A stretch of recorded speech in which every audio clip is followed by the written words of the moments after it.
Happy Monday, all you minties. This is the Uncanny Omar from Near Mint Condition, and join me today for an advanced look at the official Handbook of the Marvel Universe Deluxe Edition Omnibus. So, let's get started. Before getting started, a huge thank you to David Gabriel and the folks in Marvel for sending us an advanced copy of this omnibus. This omnibus is due out in the direct market on March 10th. As of this video, but then again, the date may change, so keep that in mind. And then a couple of weeks later in the book market. So this is the official handbook of the Marvel Universe. Keep in mind, this is the deluxe edition.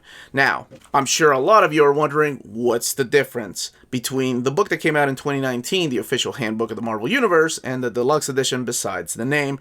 And that's exactly what I hope to show you all. So this is the omnibus that came out in 2019, collecting the original official handbook of the Marvel Universe.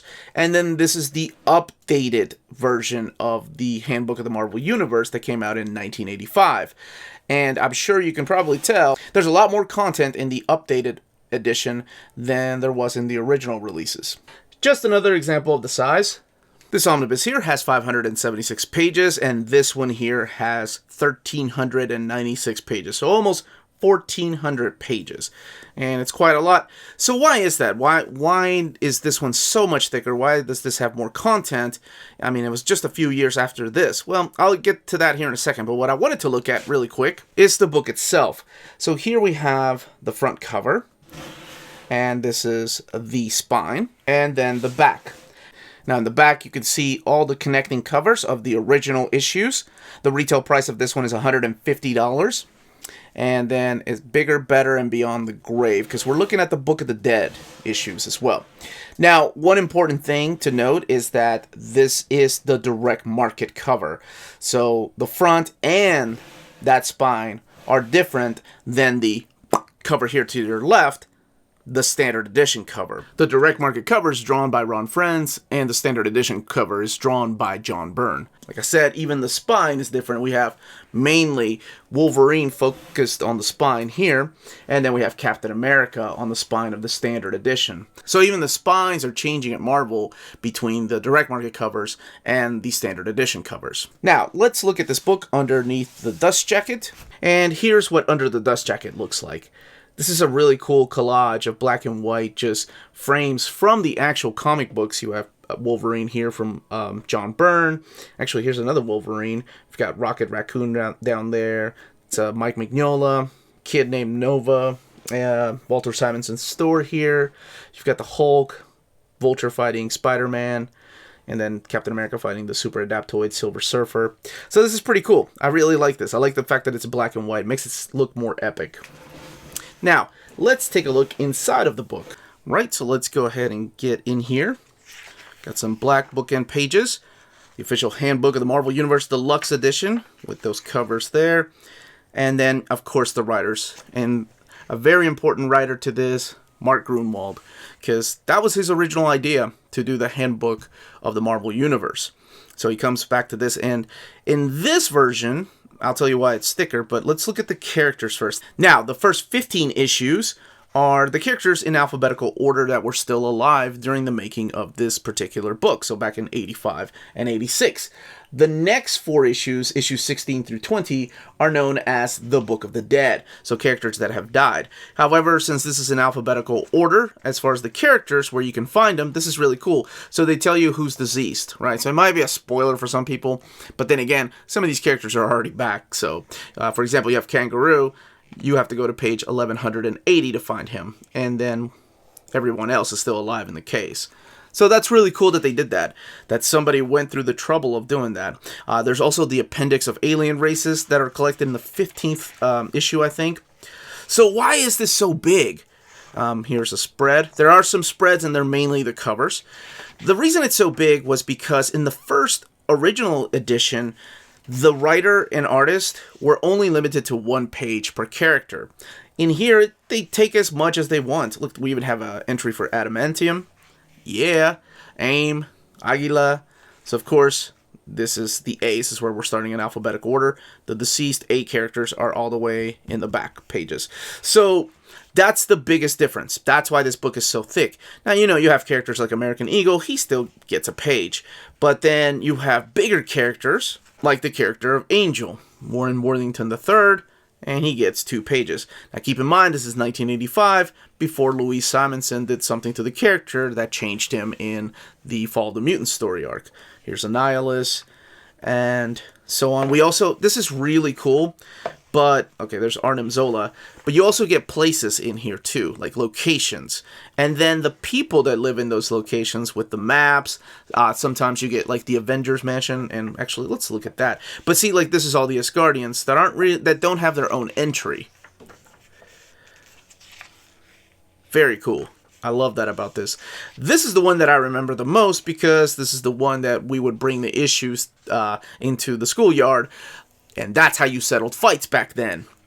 Because this tells you the power levels, how strong they are, how smart they are sometimes. And this would settle those schoolyard fights as to, oh yeah, well, Hulk could rip up Wolverine and his adamantium. And then you show them the adamantium entry, and you're like, no way, man.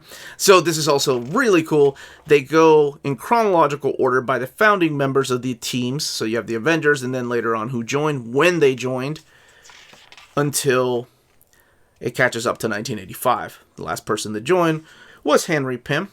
Oh, Avengers West Coast. Sorry, this is the Avengers West Coast part.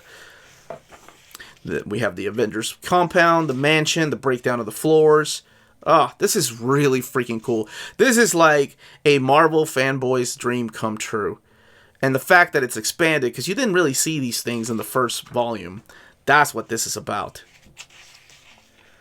And that's why we have so many pages in here, almost 1,400 pages. You have wonderful artwork in here, too, because you have the talents of John Byrne, Kerry Gamble, Ron Frenz, Paul Smith, Sal Buscema, just to name a few of the artists that draw the characters in this book. So, like I said, this is what the covers look like. They're spreads. This one's drawn by John Byrne. And it tells you from Beast to Clea. So we start off with Beast, and then the last one will be Clea. They tell you who the artist is at the beginning of each of the contents of the book. So on the opposite page of, on the opposite side of the cover, you have the contents here. And then the cool thing about this, which I'm sure some of you have noticed, is the information here. So they tell you the base of operation, the most important thing for those collectors, the first appearance and origin. So sometimes they tell you the first appearance of the character and where the first time you heard of their origin, their real name, their occupation, legal status, place of birth. This is really cool. I think they get ridiculous later on with like blood types and stuff. But then you have different artists' portrayal of the character of the Black Knight. They talk about his sword. They talk about the steed that he, this mechanical steed that he rides around in. But it's like that for every character. Here we have Black Panther, real name T'Challa, occupation King of Wakanda, scientist, first appearance Fantastic Four 52, but his origin is done in Fantastic Four 53. Here's the brief history, the height, the weight, the color of his eyes, and the color of his hair, the strength level, and that's what was important to us. There's my, Black Queen, yes sir. Black Widow, the updated costume from 1980, when was that first? I think 83, 84. And then we have her appearance in her original costume that I'm sure a lot of people are familiar with, and how her stingers work. Johnny Blaze. Yes. So he's a separate entry than Ghost Rider because during the time they were split. There's Blob. Blob even gets 2 pages. Fred J. Dukes, Boomerang Box. But let's keep going because we have a lot to talk about. Let's look. Oh my goodness. Yeah, there's some talent that goes here. Lots of talent that goes into this book. Man. I loved Alpha Flight, and I'm hoping that one day we'll get a second volume of that. Just looking at this. This is really cool because this brings back a lot of memories. This is putting my childhood into one thick book. There's the Master, but he goes on by a longer name. But I love his occupation. Would-be conqueror. That's awesome. Mastermind. But let's look at the Book of the Dead here.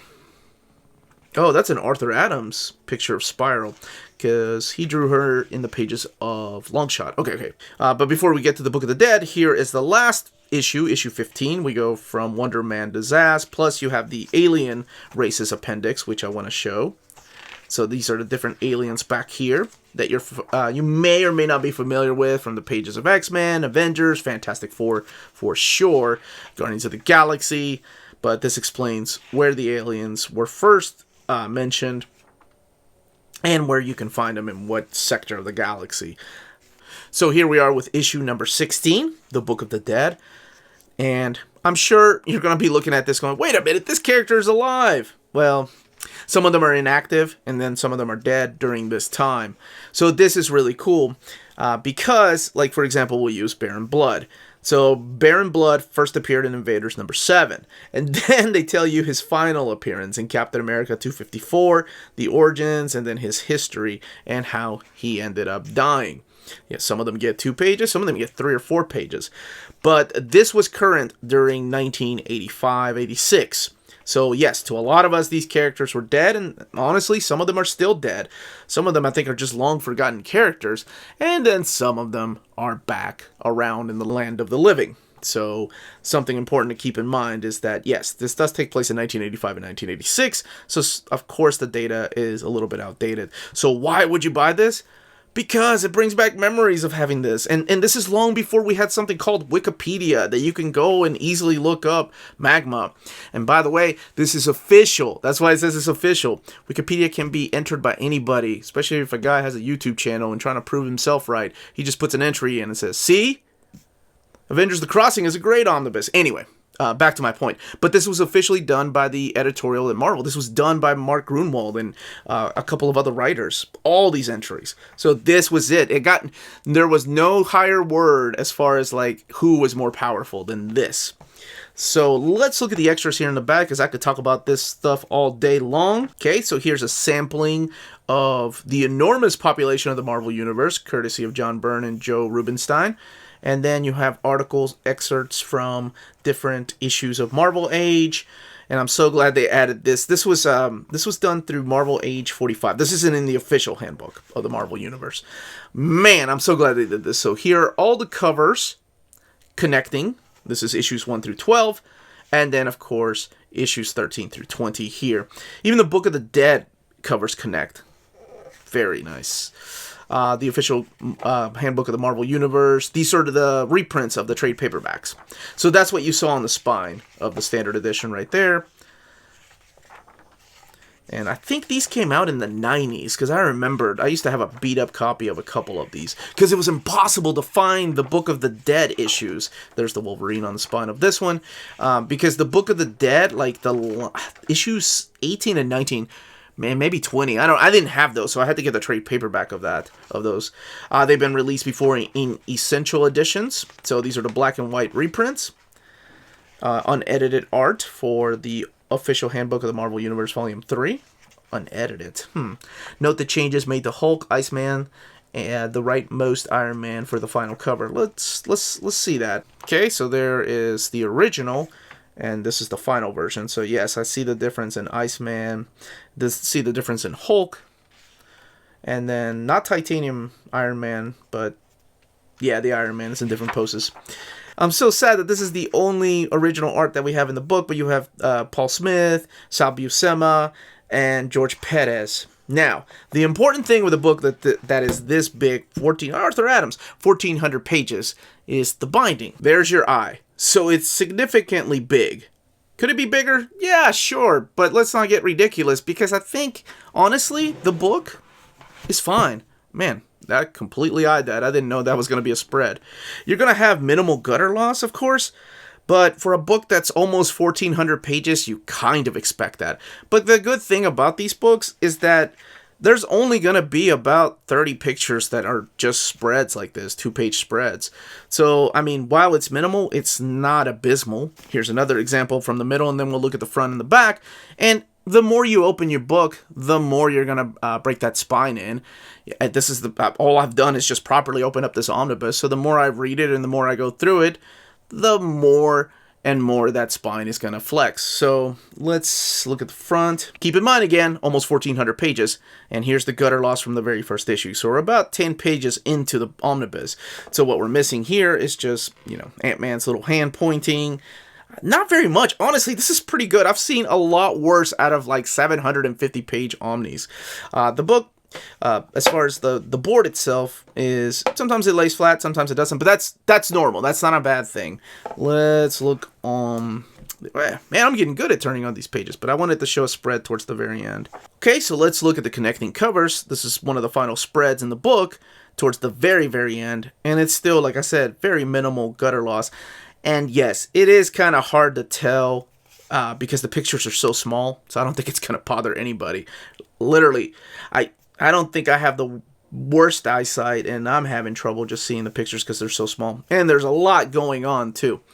But that, as they say, is that. And when the book comes out, don't forget to check out our sponsor, cheapgraphicnovels.com, your online source for collected editions up to 50% off retail price. Cheap Graphic Novels prides itself on excellent packaging, so your stuff gets to you in excellent condition, and they have amazing customer service. Check out their bargain deals for up to 90% off cover price. And for all you Minties that are watching, if you're a first-time customer, don't forget to mention that Near Mint Condition sent you their way for a promotional credit on free shipping on your next order. Now, this is only for U.S. customers. cheapgraphicnovels.com, your source for the hottest books with deep discounts, customer service, and excellent shipping that will keep you coming back for more. And that was the page count, the build, and the content of this omnibus. Let me know in the comments down below if you're picking it up, if you didn't even know what it was, if you used to have these issues, if you had the trade paperbacks growing up, or if you ended up getting the essentials and you want to upgrade. I would love to know all those comments down below. Again, this was the Uncanny Omar. Thank you all so much for watching. Please don't forget to hit that like button, subscribe if you haven't subscribed yet. We can be found on Redbubble and on Patreon, and thank you so much to our existing patrons. And more importantly, please everybody stay healthy and stay safe out there, and much love to all of you.